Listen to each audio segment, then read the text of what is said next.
বন্ধ কলকারখানা চালুসহ অর্থনীতি চাঙ্গা করতে ৬০,০০০ কোটি টাকার প্রণোদনা তহবিল ঘোষণা করেছে বাংলাদেশ ব্যাংক। পাশাপাশি স্থবিরতা কাটাতে বন্ধ কলকারখানা পর্যায়ক্রমে চালুর উদ্যোগের কথা জানিয়েছেন প্রধানমন্ত্রী তারেক রহমান। আর এর মধ্য দিয়ে অনিশ্চয়তায় মানবেতর জীবন দিন কাটানো খুলনা অঞ্চলের কয়েক লাখ শ্রমিক পরিবার পেয়েছে নতুন আশা। খুলনা থেকে তথ্যচিত্রে শামসুজ্জামান শাহিনের প্রতিবেদন। যে মিলের সাইরেনে এক সময় মুখর ছিল খুলনা, সেখানে এখন শুধুই নীরবতা। তবু বন্ধ কারখানা আবার চালু হবে, এই আশাতেই দিন গুনছেন হাজারো শ্রমিক পরিবার।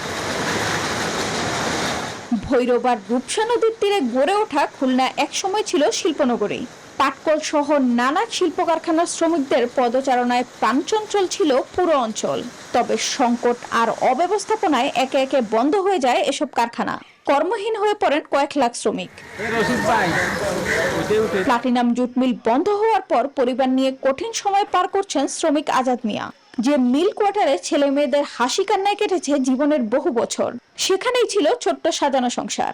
আজ সেই ভবনই ভেঙে ফেলা হচ্ছে তার চোখের সামনে। প্রতিটি হাতুড়ির আঘাতে যেন ভেঙে চুরমার হয়ে যাচ্ছে আজাদ মিয়ার স্মৃতি আর স্বপ্ন। এই বেকার অবস্থা এখন খুব দুর্দিন। আগে এই কলেজে আমরা থাকতাম, এই যে এখানে লক্ষ লক্ষ লোক থাকতো, এখন তো বর্তমানে লোকজন নাই, খুব সমস্যা।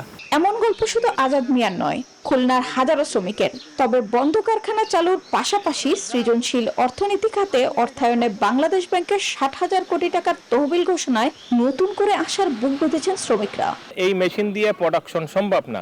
এই মেশিনগুলো আধুনিক মেশিন, মাত্র ১২০০ কোটি টাকা খরচ করলেই এই ২৫টা পাটকলের মেশিন আধুনিক করা সম্ভব। সরাসরি প্রায় ১ লক্ষের উপরে শ্রমিক কর্মসংস্থান হবে যদি এই ২৫টা পাটকল 100% চলে। শ্রমিক নেতাদের অভিযোগ, রাষ্ট্রায়ত্ত পাটকল ইজারা নেওয়া কিছু প্রতিষ্ঠান মিলের মূল্যবান যন্ত্রপাতি বিক্রির পর এখন ভবনের ইট পর্যন্ত খুলে নিচ্ছে। বাংলাদেশ জুট মিলস কর্পোরেশন এটা বিগত সরকারের সময় টেন্ডার দিয়েছিল। সেই টেন্ডারে যারা অংশগ্রহণ করেছে তারা এই মালগুলো খুলে, মেশিনপত্র খুলে নিয়ে যাচ্ছে।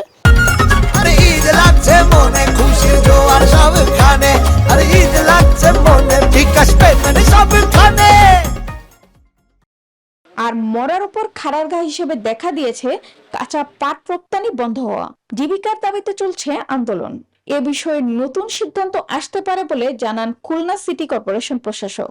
দেশের শিল্পায়ন বন্ধ, কারখানা চালু, বিশেষ করে জুট সেক্টরটাকে উনি আলাদাভাবে দেখছেন। এই জন্য এটি সরকারের প্রায়োরিটি কাজের মধ্যেই আছে এবং এই কাজটা হবে ইনশাআল্লাহ। সংশ্লিষ্টদের মতে বন্ধ হয়ে যাওয়া শিল্প কারখানাগুলো আবার চালু করা গেলে শুধু খুলনাই নয়, গোটা দক্ষিণ পশ্চিমাঞ্চলের অর্থনীতিতে ফিরবে গতি। Desk report, news 24।